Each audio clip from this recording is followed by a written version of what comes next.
Un anniversaire qu'il n'aurait manqué pour rien au monde. À l'occasion des 20 ans de Caméra Café, célébrés ce mardi 24 janvier sur M6, Bruno Solo a accepté de renouer sa cravate et d'enfiler sa chemisette pour interpréter Hervé Dumont. Dans cette fiction tant espérée, le comédien retrouve son complice Yvan Le Bolloc, l'interprète de Jean-Claude Constant. Avec leur humour toujours aussi grinçant, le duo promet 90 minutes de sketch inédits et mordants.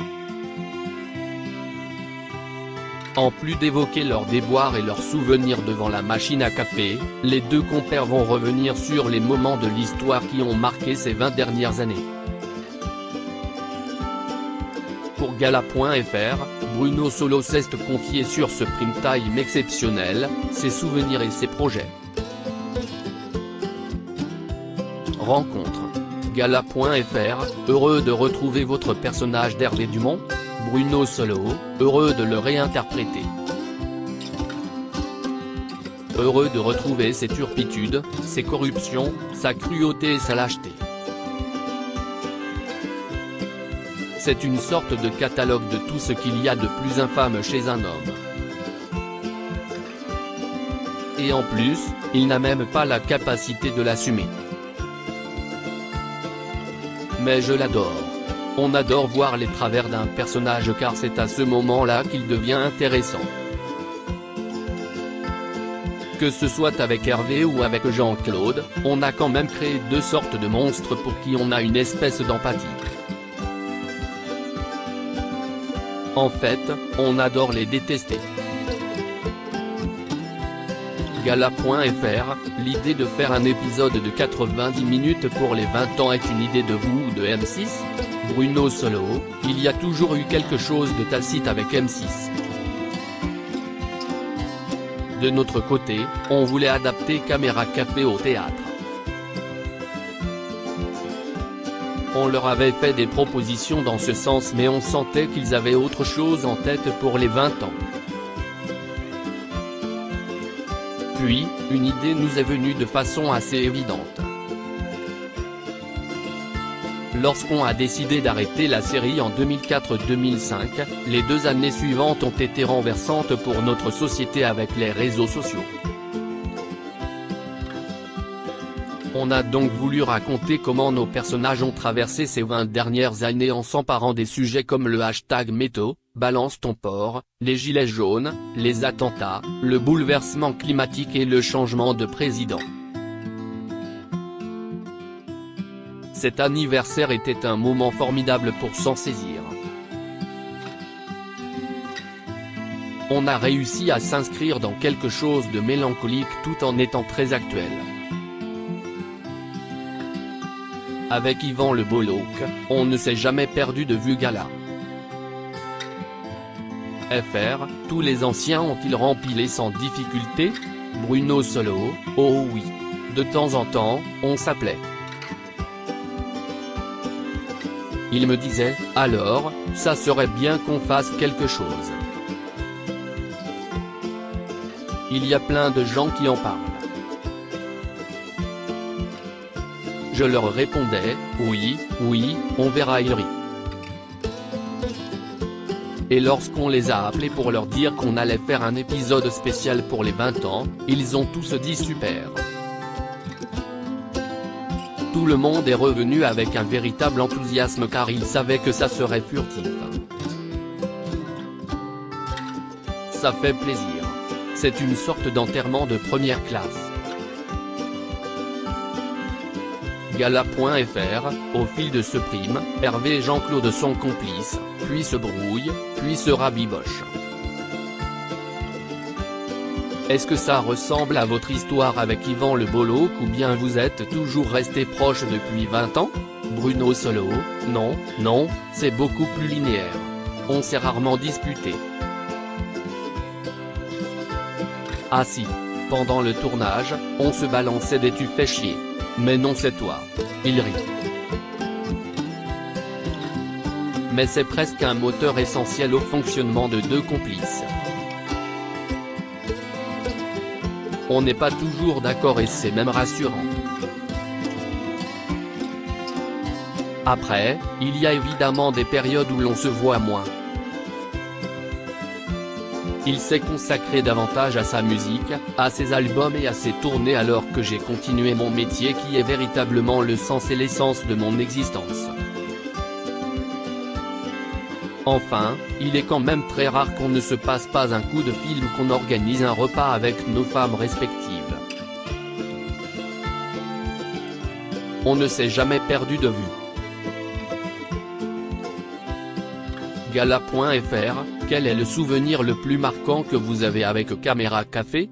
Bruno Solo, je crois que c'est le jour où on nous a dit oui. Nous avons commencé à concevoir Caméra Café en 1994. Au départ, personne ne voulait de la série. Les formats courts n'avaient pas encore cette notoriété. Les chaînes ne savaient pas où les mettre ni quoi en faire. On nous disait que les gens en rentrant de leur journée ne voulaient pas se revoir au boulot. Et puis, il y a eu un concours de circonstances. Le producteur exécutif Jean-Yves Robin nous a donné les moyens de faire exister ce programme. Il est allé voir toutes les chaînes avec sa force de conviction et leur a dit de ne pas passer à côté de ce programme. M6, qui faisait à l'époque des décrochages nationaux, a décidé de nous mettre sur ce créneau. Le public a été conquis et on a gardé cet horaire. Néanmoins, le jour qui m'a vraiment marqué est celui des attentats du 11 septembre 2001. On a commencé à l'antenne le 3 septembre 2001. Le programme s'est arrêté car le monde basculait autrement. On a disparu des écrans pendant un petit moment, environ 3 semaines. On s'est dit que c'était mort. On a vraiment eu très peur. Puis, petit à petit, la vie a repris par les rires. On est certainement revenu au bon moment puisque le programme est parti assez vite.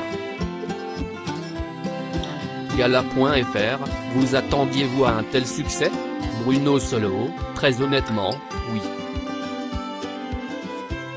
Pendant le tournage, je sentais que ça matchait bien entre nous. J'avais dit, je suis sûr qu'on va faire un succès. J'avais le sentiment que les gens allaient vite comprendre ce programme. C'est sans aucun doute la chose dont on me parle le plus souvent. Même si j'ai fait du théâtre et des émissions sur l'histoire, les gens m'arrêtent dans la rue pour m'en parler. C'est normal, c'est une série qui a marqué les esprits. Gala.fr, pourquoi avoir arrêté la série? Bruno Solo, l'arrêt de la série a vraiment été un pincement au cœur. La décision venait surtout d'Yvan Le Bolloc et de moi. Je pensais qu'il valait mieux arrêter maintenant car on était au sommet et on faisait de superbes audiences.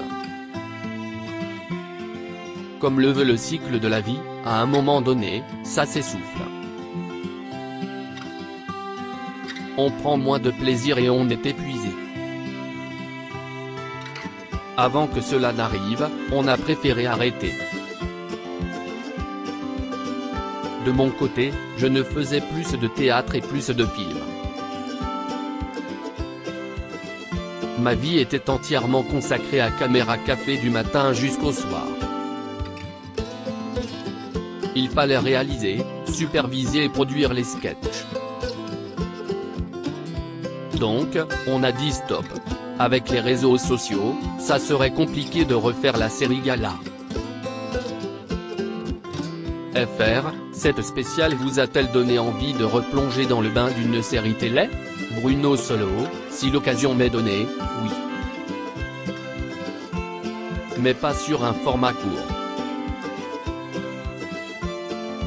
Gala.fr, pourrait-on refaire la série à l'identique aujourd'hui?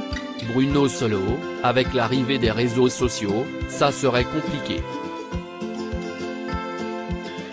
Quand on traitait du racisme ou des violences faites aux femmes avec un ton assez féroce, ça suscitait déjà de nombreuses réactions. On nous disait chez M6, on a reçu du courrier où tu as vu la lettre du téléspectateur dans Télé 7 jours? À l'époque, ces lettres n'étaient reprises par personne. Et quand les réseaux sociaux sont arrivés, cela a eu un véritable impact sur l'humour. Aujourd'hui, il faut toujours se justifier.